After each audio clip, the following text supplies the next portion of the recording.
दुर्गा पूजा और लक्ष्मी पूजा के समय में भाई साहब जब माता जी का पंडाल बने लगला तब भाई साहब सब लइके मिल के पंडाल बनौले में व्यस्त रहना।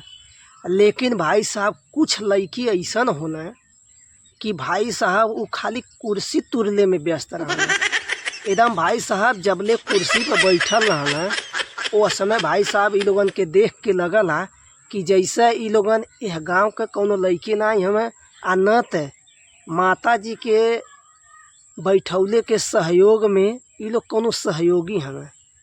इ जैसे भाई साहब कोनो गेस्ट के रूप में नेता या विधायक बुलावल बाटे। और भाई साहब जबले कुर्सी पे बैठल रहना तबले भाई साहब नेता के तरह बतियावन और नेता के तरह रहना।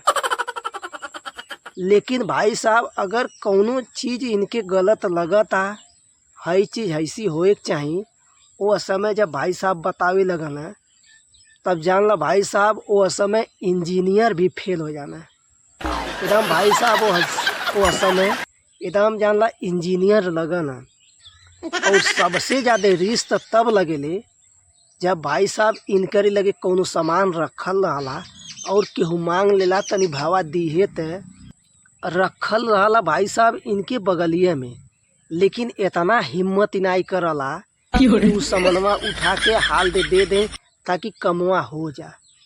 एक तो भाई साहब पंडाल बनावत समय इतना कम समय रहला जौने की वजह से दिमाग खराब रहला और ऊपर से इ लोग दिमाग और खराब कैले रहना।